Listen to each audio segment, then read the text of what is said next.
Luciana de Souza França. Giovanni, quando você escreveu Os Contos de Sol na Cabeça, pretendia bater de frente com narrativas hegemônicas e preconceituosas sobre a periferia carioca? Nesse momento eu estava entendendo ainda isso. Eu já sabia que eu estava fazendo um contraponto a várias coisas.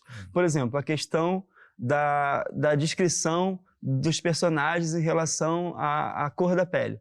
Isso era uma coisa que estava muito na minha cabeça na época que eu escrevia O Sol na Cabeça. Porque eu estava percebendo que todos os personagens negros, assim, dos grandes clássicos da literatura brasileira que foram feitos por pessoas brancas, todo mundo era só descrito pelas suas aparências. Ah, chegou um cara alto, chegou uma mulher baixa ali, ela estava vestida assim, assim, assado. Quando chegava o negro, ele era o negro. Então, tipo assim, a gente já tinha estabelecido que o padrão é o branco, assim, mesmo a gente está falando de um país de maioria negra, assim, né? Qualquer personagem que entra, ele é só um personagem, ele vai ter uma descrição da roupa, ou do cabelo, ou de tudo. Quando entrava um personagem negro, era marcada, assim, a racialidade dele de uma forma sempre... E de uma maneira plana. Então eu já comecei nessa provocação, tipo assim, eu não vou descrever os meus personagens, eu não vou falar que meus personagens são negros nem são brancos, eu vou só jogar as situações. E aí o que isso aconteceu? Toda a crítica e toda o público em geral acabou intuindo e comentando sobre eu ter construído essas histórias de personagens negros. Só que eu não disse isso não está em nenhum momento do livro.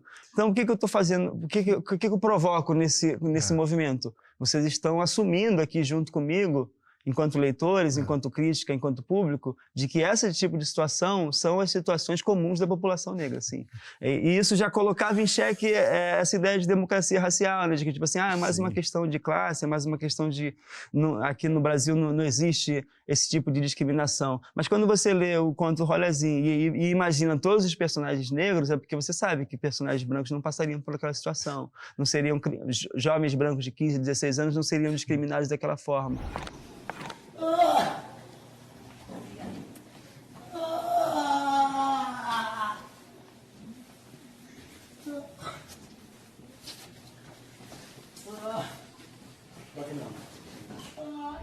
A coisa que eu cresci assim, na minha vida era tipo assim, você precisa meter o pé daqui e você precisa ter vergonha disso. Assim, eu lembro muito da minha mãe falando assim, não é porque vocês moram na favela que vocês precisam ser favelados.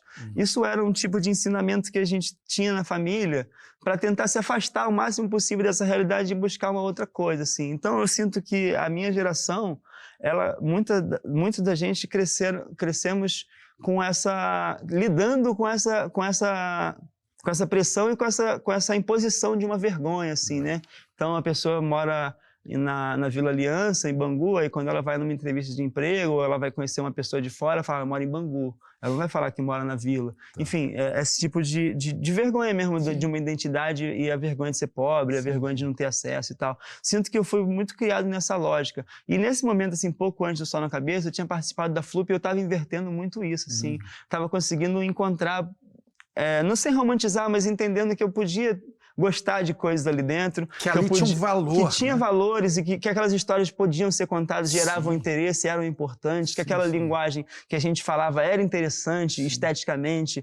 Enfim, eu estava num momento de descoberta e de afirmação, assim. E aí, a partir disso, e com a publicação, eu comecei a entender que O Sol na Cabeça e outras obras dessas que vieram depois, nessa época, é uma espécie de literatura da descontinuidade, né? Que a gente muda um pouco a relação da literatura brasileira, aponta outros personagens, aponta outros territórios e outras maneiras de narrar.